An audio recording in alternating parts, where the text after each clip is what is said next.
Pelo sinal da Santa Cruz, livra-nos Deus nosso Senhor dos nossos inimigos. Em nome do Pai, do Filho e do Espírito Santo. Amém.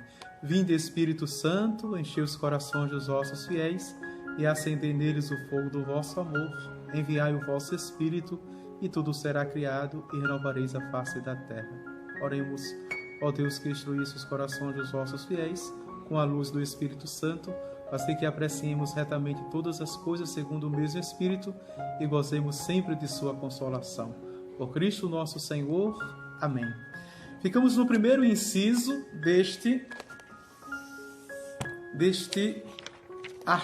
parágrafo primeiro, que o tema é Jesus e Israel.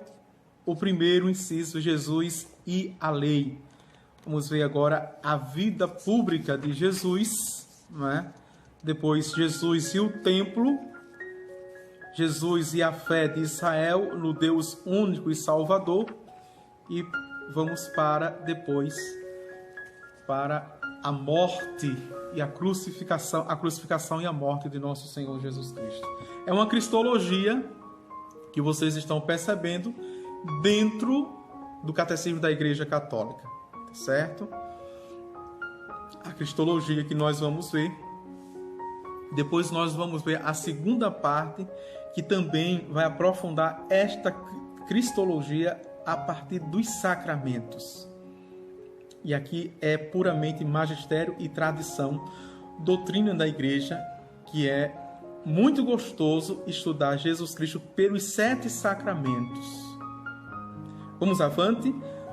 Então, a página é 162 e o número 577. Já estamos no número 577, estamos avançando, do Catecismo da Igreja Católica. Jesus fez uma advertência solene no começo do Sermão da Montanha. E aqui é importante observar biblicamente o que é Sermão da Montanha. O Sermão da Montanha, biblicamente, não é apenas aquelas 8 bem-aventuranças. O Sermão da Montanha, ou Sermão do Monte, são 3 capítulos. Começa no capítulo 5 ao capítulo 7. Atenção, quem está estudando Bíblia, não é?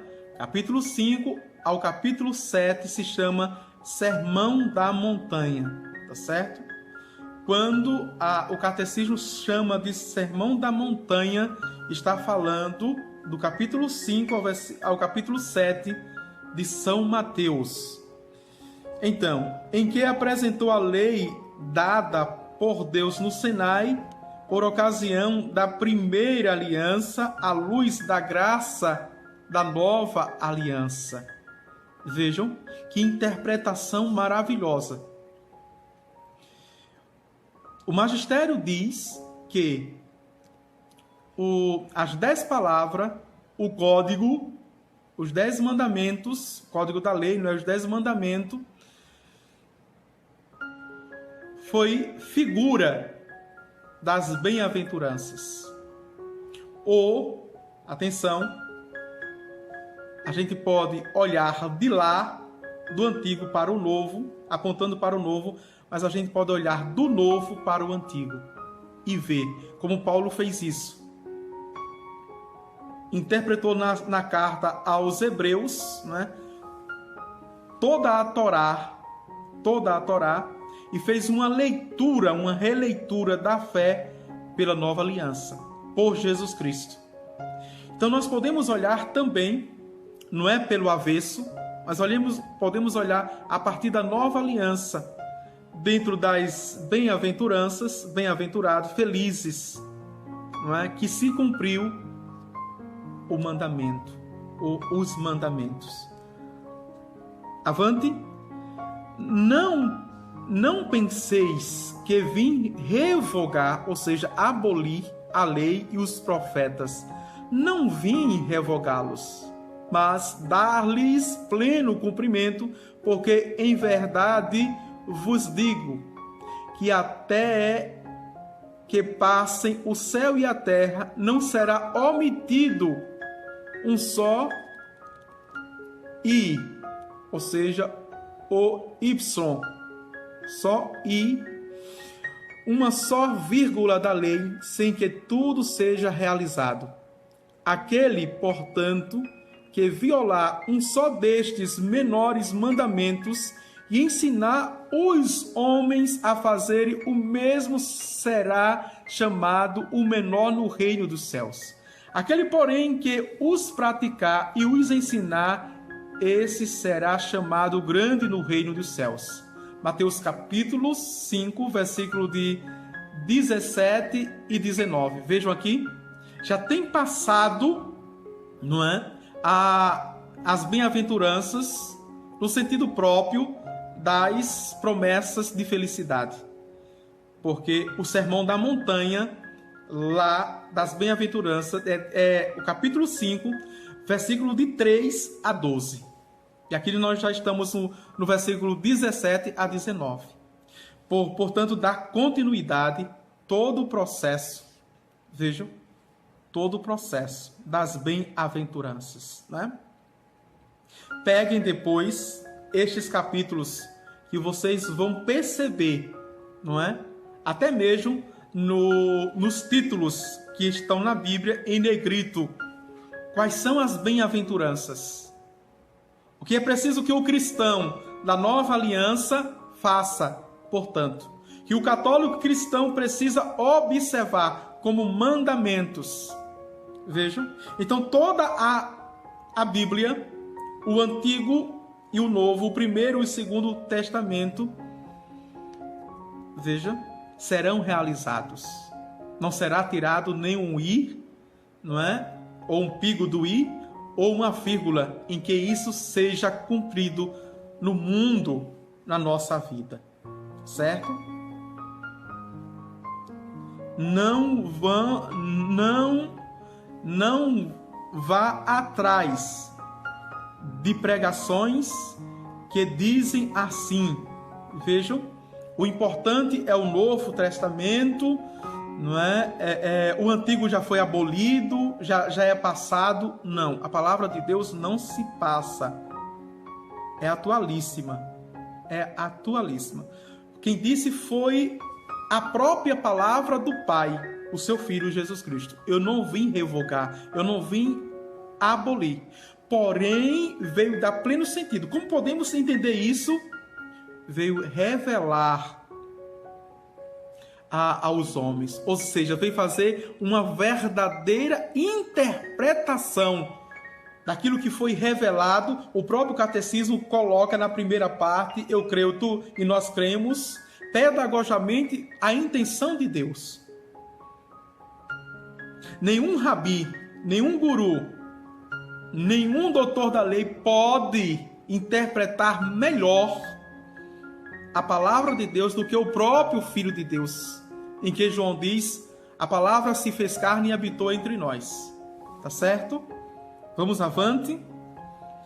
Número 578. Jesus, o Messias de Israel, portanto, o maior no reino dos céus. Veja, o maior no reino dos céus.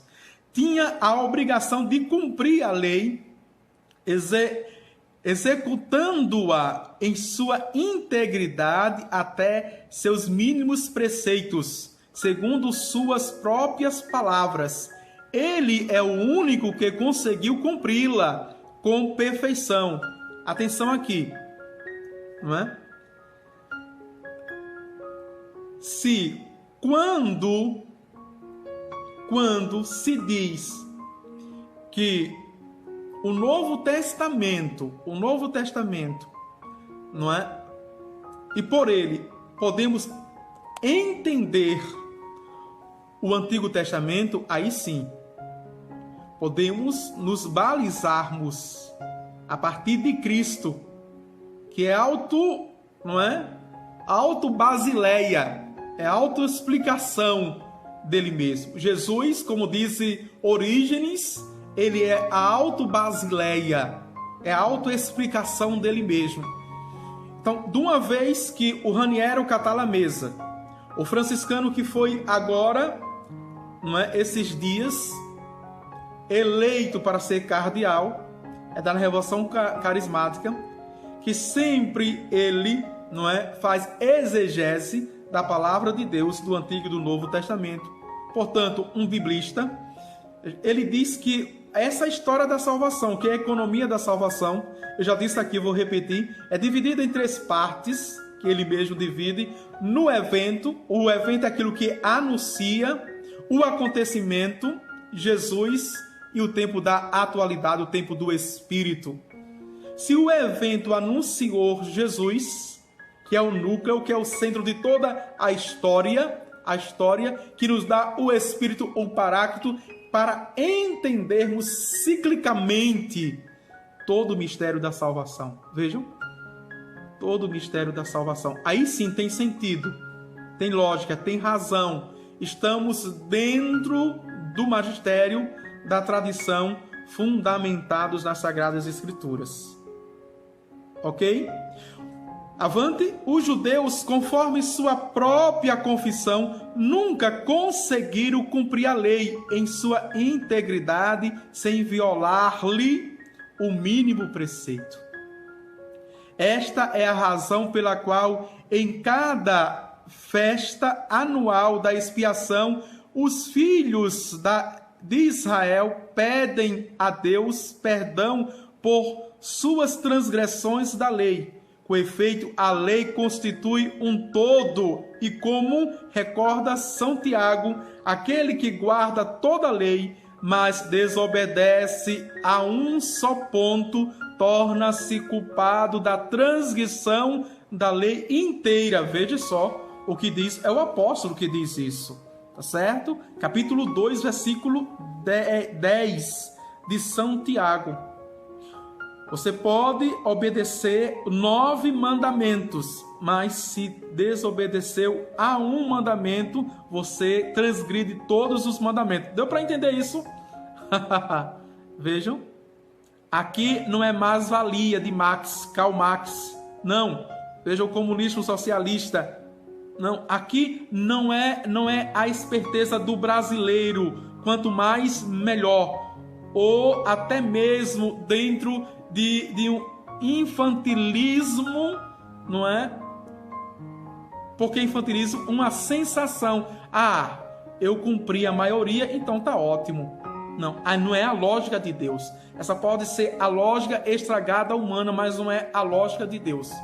E não vamos contra-argumentar, porque as pessoas que gostam muito, não é, de mais, de mimimi, de carência, e quando a gente cobra alguma coisa, elas dizem que se eu não eu faço 99, se eu não fizer 100, não agrada a ele, não agrada a ela, eu tenho que fazer sempre 100%. Meu irmão, minha irmã, se você é profissional, se você domina o seu campo, a sua área profissional, você tem que dar mesmo até todas as vezes 100%. E aqui não está na questão de ser perfeito, não. Porque a gente coloca em detrimento, né, da perfeição. Não. Eu tenho que dar conta da minha área, do meu setor, e tenho que dar 100%. Mesmo que não saia 100%, mas eu tenho que sempre sair com esta convicção que eu dei 100%. Eu não fiz apenas 99. Eu não tenho que sair de casa para fazer 99. Eu tenho que sair de casa para fazer 100. Tá certo? 100%. Se de forma humana que eu quero crescer na minha profissão, quero crescer de forma humana e de forma divina. De forma divina. Não é? Deus se deu sem reserva. Se deu sem reserva. Ele se deu nessa linguagem antropomórfica, humana, estragada. Ele se deu 100%.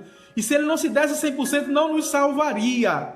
Vejam, não nos salvaria. Então ele exige de nós compromisso, fidelidade, obediência também 100%.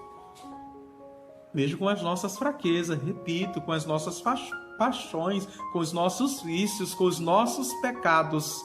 mas eu tenho que ter a consciência que eu estou me esforçando, estou dando o meu 100%, tá certo? Cada um dá o seu 100%. 100%, e não se mede por ninguém, porque cada 100% eu vou crescendo em 100%. Cada vez que eu dou 100%, eu cresço em 100%. A matemática quantitativa é esta, cada vez mais, tá certo? Por isso que eu vou, de forma humana, preparando a minha humanidade, me esforçando e vou combatendo as paixões e crescendo nas virtudes. Então eu estou crescendo na graça. A graça vai me amparando, vai me dotando de dons e de carisma, e por isso eu vou crescendo cada vez mais. Dá para entender? Vou crescendo cada vez mais. Mas se eu sou aquele que justifico tudo, que faço corpo mole e fico com manha, com neném, não é mais mimi, mas é neném, chorando, angustiado, porque eu faço isso, ninguém me elogia, ninguém reconhece. Pelo amor de Deus, o primeiro digno de reconhecer é você. Você sabe das suas forças, das suas potencialidades, é você. É você, porque os mesmos que aplaudem, o mesmo que elogiam, são os mesmos que criticam e que derrubam.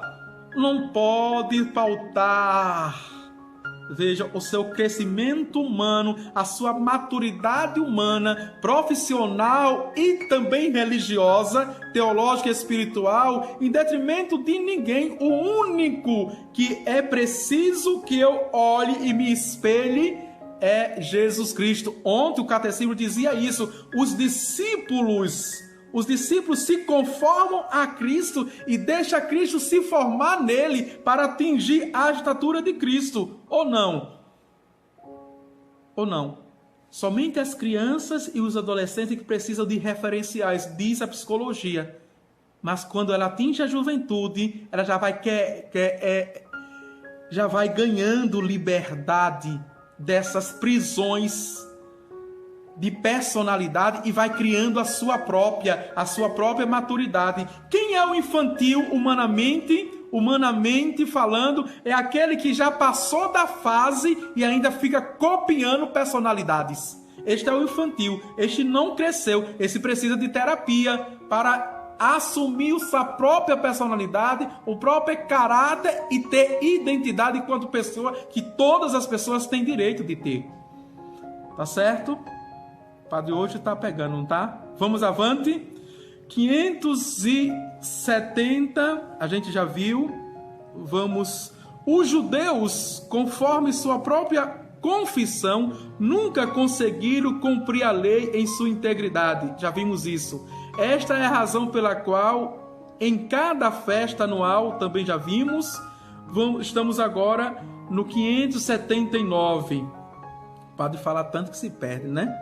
Esse princípio da integralidade, da observância da lei, não somente em sua letra, mas em seu espírito, era caro aos fariseus, tornando extenso a Israel. Levaram muitos judeus do tempo de Jesus a um zelo religioso extremo. Vejam. E aqui a gente pode contextualizar em Romanos capítulo 10, versículo 2.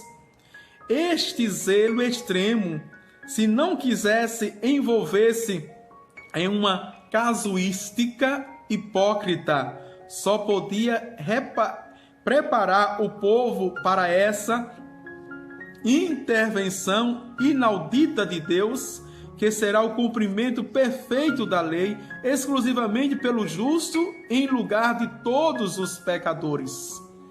Lugar de todos os pecadores. A justificação de Deus aqui, não é? Está dentro da verdade, do amor e da justiça. André diz, querendo aprovação de todos. Pois é, são personalidades infantis, que o tempo todo está querendo aprovações da pessoa, ou seja, é a medida. Os outros são a medida dessa pessoa ou dessas pessoas, daquilo que elas fazem, e não pode ser assim. Tá certo? Vamos avante. 580. O cumprimento perfeito da lei só podia ser obra do legislador divino, nascido sujeito à lei, na pessoa do Filho. Em Jesus, a lei não aparece mais gravada nas tábuas de pedra, mas no fundo do coração.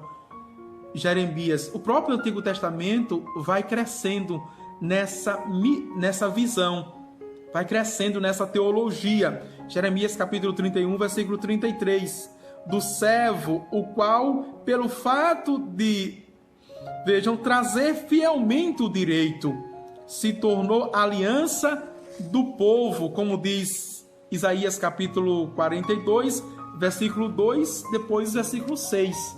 Jesus cumpriu a lei até o ponto de tomar sobre si a maldição da lei. Vejam como isso é forte. Incode ili incurrerartani, que num permanente in omnibus que scripta sunt uti faceti, ia na qual incorreram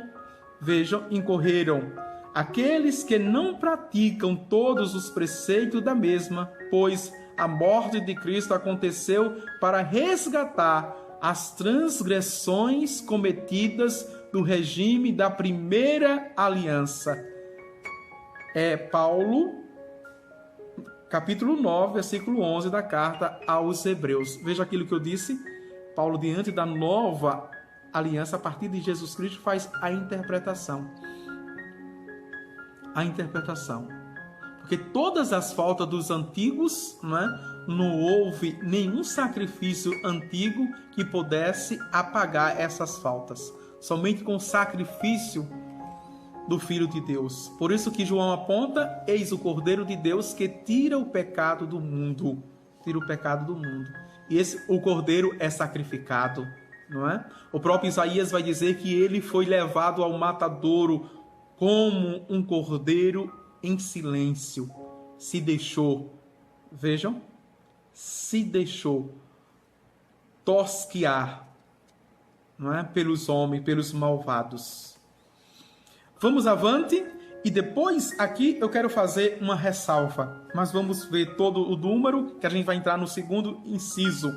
581.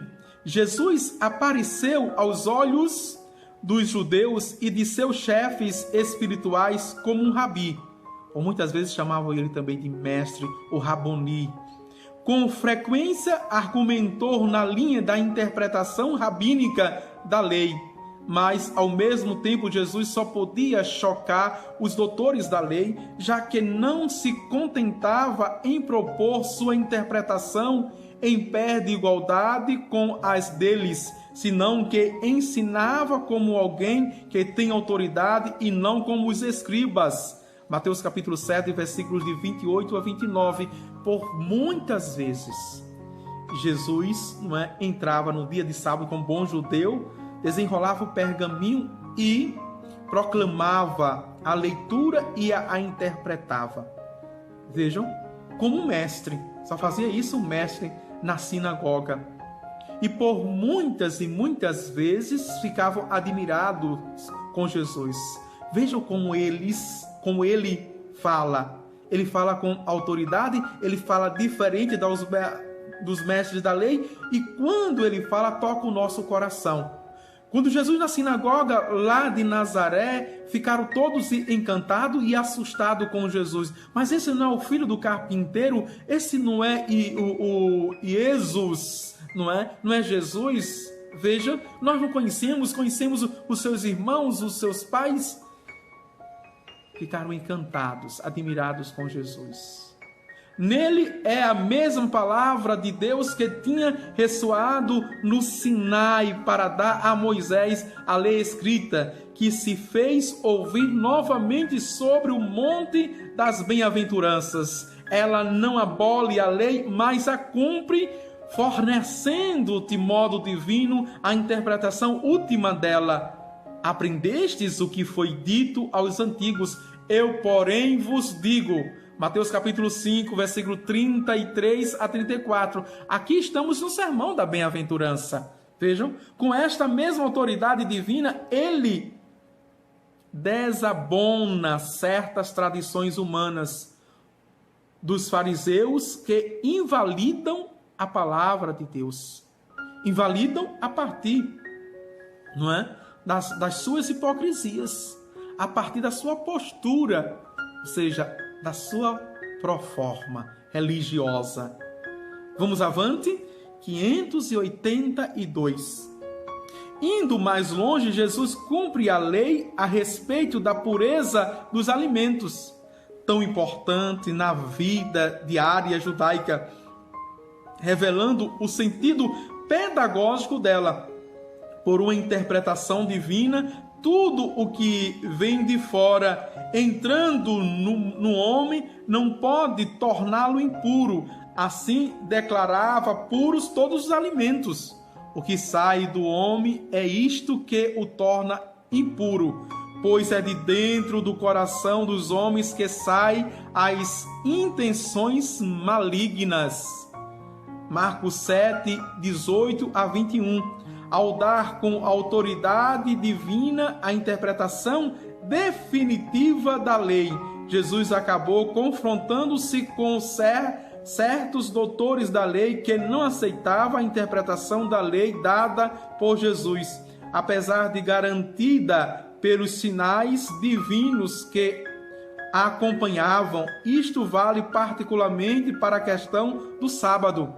Jesus lembra muitas vezes com argumentos rabínicos que o descanso do sábado não é lesado pelo serviço de Deus ou do próximo, executado por meio das curas operadas por ele. Vejam, e é interessante que este contexto é o contexto, não é, de Lucas capítulo 13, versículo 16, de 15 a 16, depois 14, de 3 a 4. É o contexto que nós estamos vendo em Lucas, que Jesus já está em Jerusalém, não é? Que correlacionando também, durante a semana estamos lendo nas missas feriais Lucas e nas missas dominicais Mateus, e que Jesus já está em Jerusalém, não é? Mas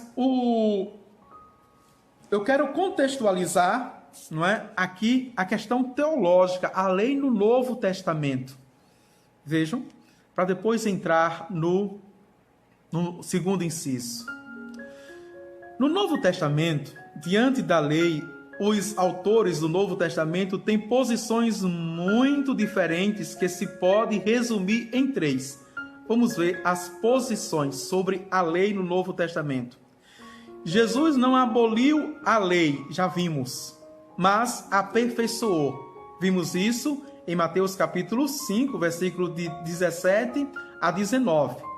Na prática, ele a respeitou, no entanto, lhe deu uma nova interpretação, bem diferente da dos fariseus, baseada no aprofundamento das exigências essenciais.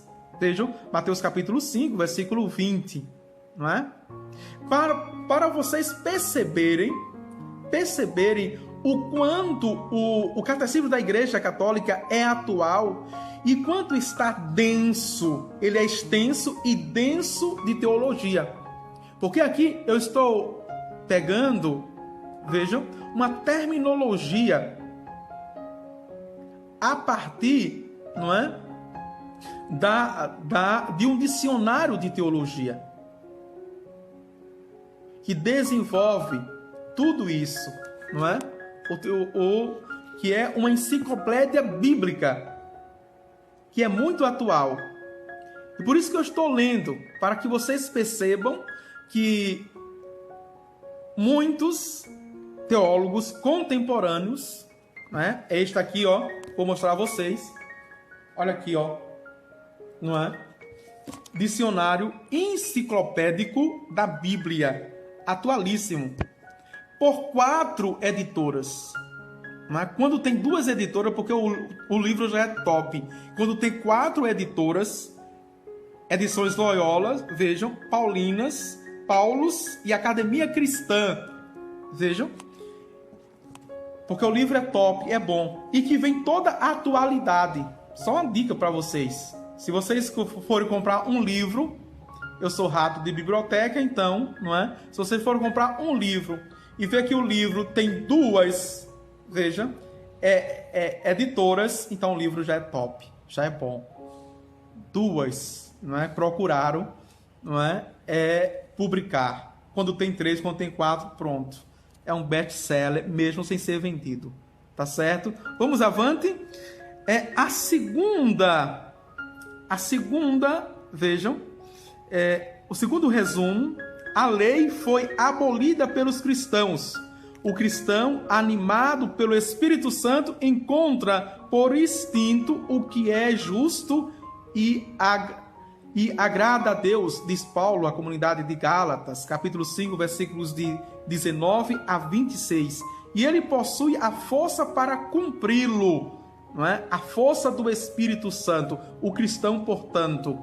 E por isso que Paulo vai fazer não é? Diz que há 3 tipos de homens, de cristão, portanto. O homem psíquico, o homem físico, que é o carnal, e o homem espiritual. Paulo sempre vai, não é? Chega ele em uma das comunidades, a comunidade mesmo de Gálatas, ele vai dizer: como eu gostaria de falar para homens espirituais, homens da alma, mas eu só encontro homens psíquicos, razoáveis, que vêm de razão, não é? E, na maioria, homens carnais, ou seja, instintivos, eu encontro apenas. Vamos avante.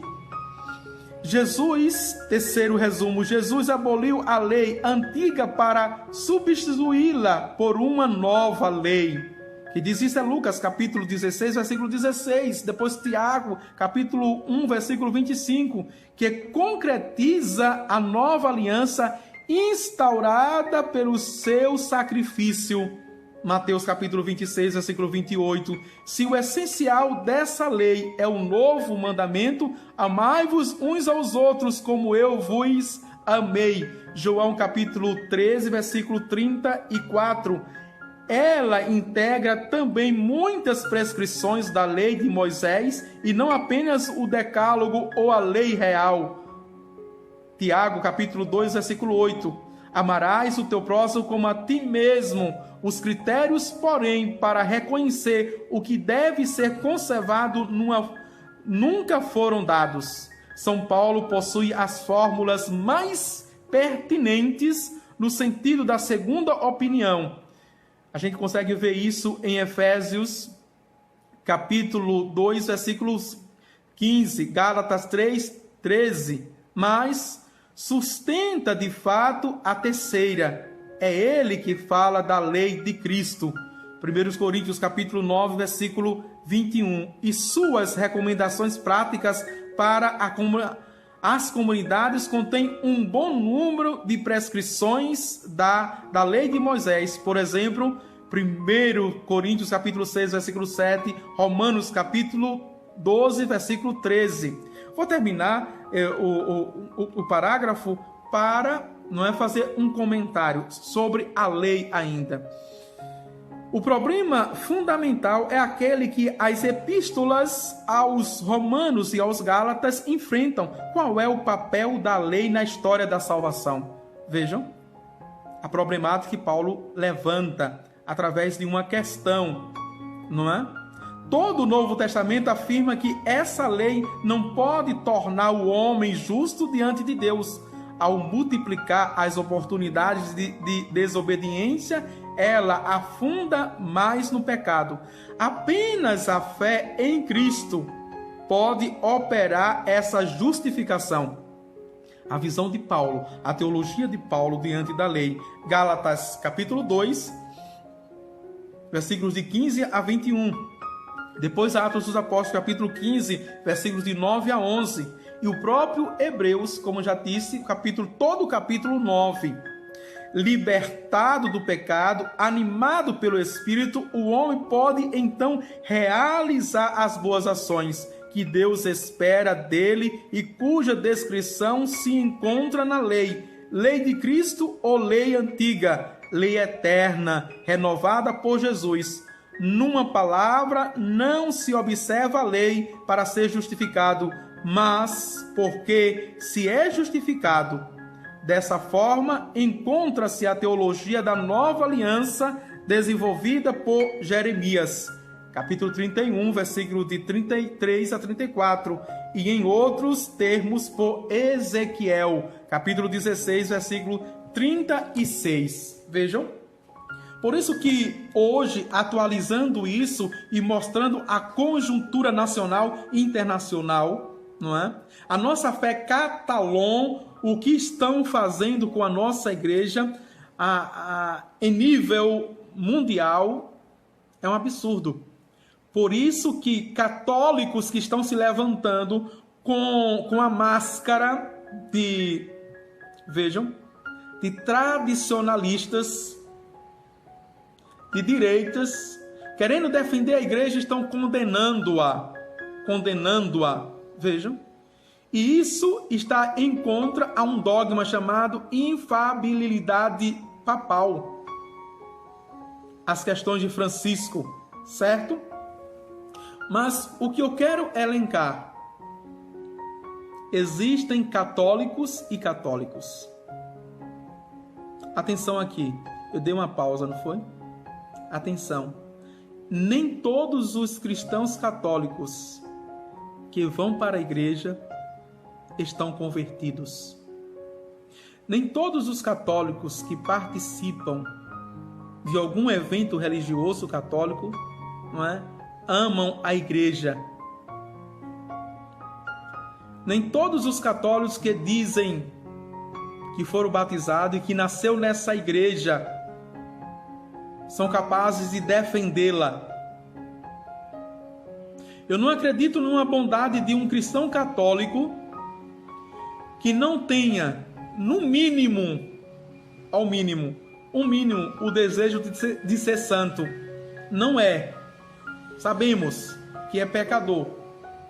A partir do século XIX, a construção teológica ou as teologias criaram uma mentalidade puritanista, não puritana, mas puritanista da santidade. E essa mentalidade puritanista da santidade criou nas pessoas uma ojeriza, uma abominação de ser santo, e foi criado certas características, não é? Ou características, ou certos perfis de santidade, de algo inatingível, e que as pessoas sentem vergonha, primeiro de, exteriorizarem que querem ser santos, e outras, não é, nem falam de santidade. Vejam, não existe bondade em católicos que se dizem cristão e que nunca pensou em ser santo. Então esse católico cristão nunca pensou em se converter de verdade. Porque santo é o convertido. É a primeira ressalva que eu vou fazer. Haja vista que o próprio Atos dos Apóstolos de Paulo coloca em uma de suas cartas, vejam, que os primeiros cristãos eram chamados de santos, sem nenhum escrúpulo. Aqui. E nós hoje, essa sociedade medonha, tem ojeriza e tem vergonha de dizer que quer ser santo. Não existe bondade, não existe reta intenção no cristão católico que não quer ser santo, que ao menos não deseja, que ao menos não pensa em ser santo, que não se confessa ao menos 6 vezes por ano. Vejam, dá 2 e 2 meses a confissão, não é?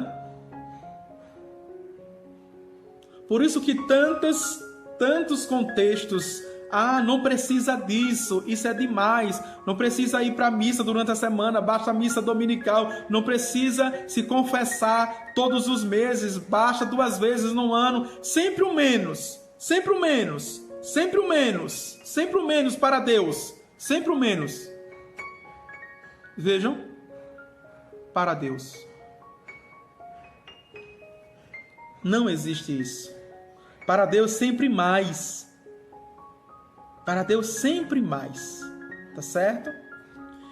Segundo comentário que eu quero fazer, que eu fiz nas homilias domingo, a partir da lei. É nesse contexto da lei. A partir da lei. Vejam como a lei, como ela foi pensada. Não tem nem problema nenhum na lei como ela é pensada. Sobretudo na lei de Deus. Aqui nós estamos pensando na lei de Deus, a partir do decálogo. Não existe problema nenhum. Mas, diante de muitas leis, diante de muitas leis, de fato, até no meio dos mestres e doutores, existia a dúvida. Aquela que perguntaram a Jesus: Mestre, qual é o maior dos mandamentos? E Jesus, o texto, vocês estão lembrados no domingo, né? Amar a Deus sobre todas as coisas. E aqui eu não quero fazer outra homilia, que eu já fiz 5 homilias, estão gravadas, quem quiser, não é? Sobretudo na missa de 7 horas da manhã, tá lá toda a homilia. Vejam, mas eu quero evidenciar que muitos não acompanharam e não sabem. Diante do decálogo, os 10 mandamentos, portanto, não é?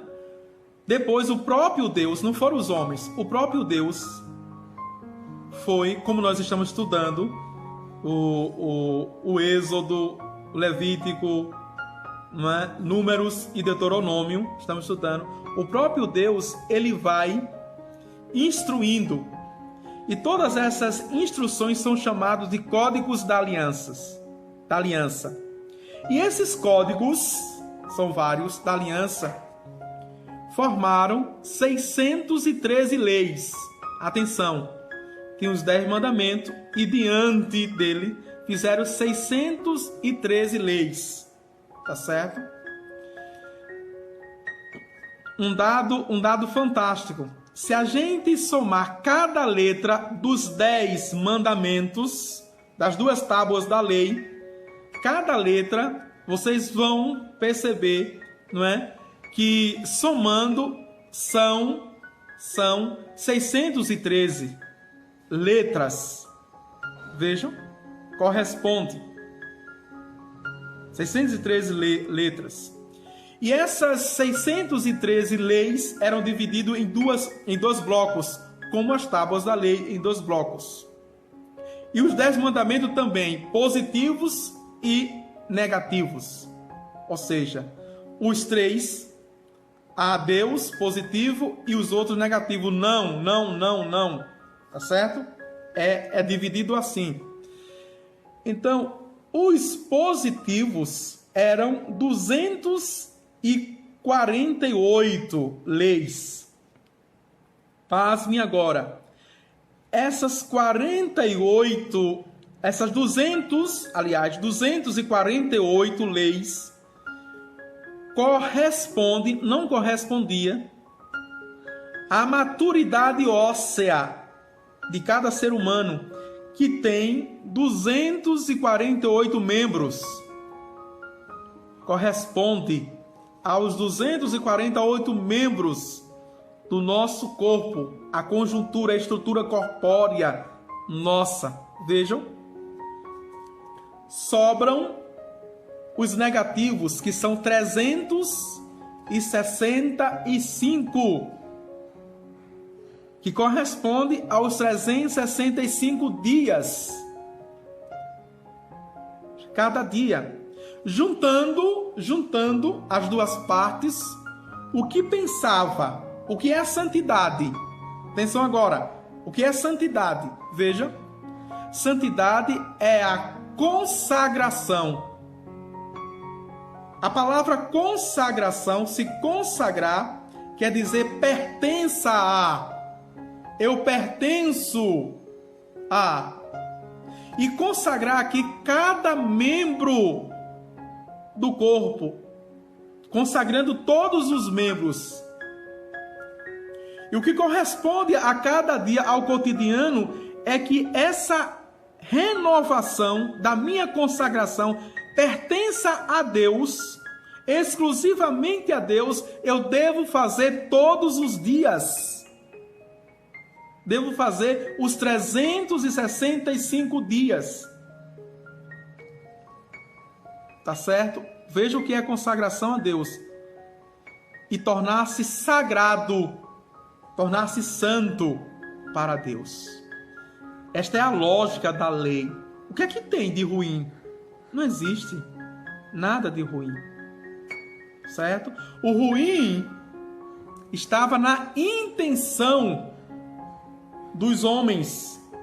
Por isso que Jesus vai chamar de raposa, raça de víbora, hipócritas e sepulcro caiados para os fariseus, que agiam hipocritamente. E para os saduceus, Jesus também vai chamar de hipócritas, porque coloca o peso demais, fardo demais nas costas das pessoas mais simples, mais, vejam, necessitadas, e não tem coragem de mexer com o dedo. Jesus. Por isso que a plenitude da lei é Jesus. Ele é a suma e o resumo. Ele é o ápice.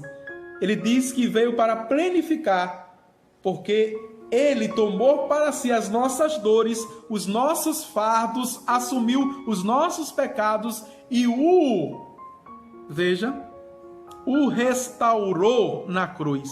Nos restaurando, nos redimindo, nos salvando. É assim que acontece.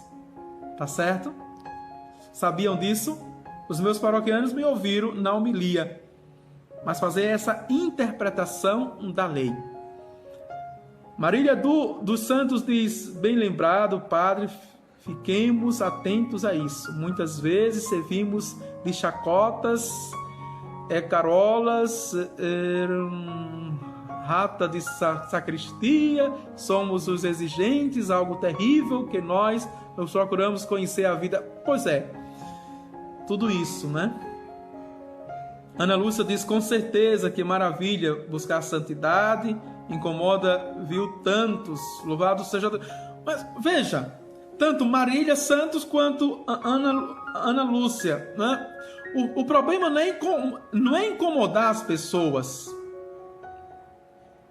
O problema é quando eu, inicialmente me proponho a viver essas práticas, não é? E com essas pessoas incomodadas, eu me convenço e volto para trás. O problema é esse. Eu me convenço que de fato é um exagero, que de fato é uma radicalidade. Não precisa isso. Pense mais em você. Está se gastando. Não precisa toda essa penitência. Não precisa fazer jejum. Para que fazer vigília? Para que mortificação? Não precisa trabalhar muito na evangelização. Não precisa sair muito de casa. Eu faço assim, como se fosse modelo. E a gente vai vejam, e essas pessoas posam, têm postura de serem felizes. Porque estão agradando a Deus e ao demônio. Estão agradando a Deus e ao mundo. São pessoas felizes. E passa para a gente que são pessoas equilibradas. Equilibradas. Que sabem aproveitar o mundo. Sabem dosar todas as coisas. E a gente fica como ser aquele mais infantis. Os bobos da corte. Que está fazendo tudo errado. O problema é esse. Quando a gente não é perseverante, quando a gente não tem convicção. Esse é o problema. Deixa as pessoas falarem. Cada um tem a sua vida diante de Deus ou não. Não é? Nem os gêmeos se nascem enganchados um no outro, né? Não, só se for colado. Aí é uma deformidade. Mas cada um vai prestar conta diante de Deus, sim ou não? E quando cada um sabe. Agora, outra coisa, outra realidade, não é? Quando isso é desequilíbrio humano. Aí é outra coisa, tá certo? Precisa de ajuda. Precisa de ajuda quando é desequilíbrio. Mas quando não é, então deixa a pessoa viver a vida dela, não é?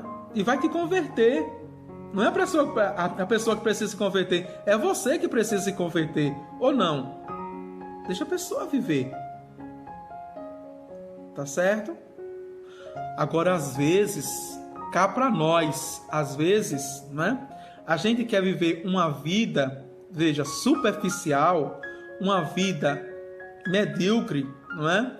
Uma vida em paz com Deus e o diabo e o mundo, com Deus e o dinheiro, servir a dois senhores. A gente quer dar uma de espertalhões. Então, a vida do outro de radicalidade nos constrange. Aí é outra coisa. A vida do outro de radicalidade, né, me questiona. Aí é outra coisa. E denuncia a mediocridade, não é? A pose que eu tenho de ser equilibrado me questiona. Então eu ataco primeiro. Eu ataco, não é? Querendo mostrar que santidade é diferente, não é? Que santidade é equilíbrio. Eu quero mostrar. E se eu não convencer, aí eu vou para o ataque, porque é incômodo demais para a consciência, tendo um outro do lado que está mostrando a mim que está fazendo e que é feliz e que é realizado, não é? Que é realizado. Tem pessoas que estão ao nosso lado que não entendem isso.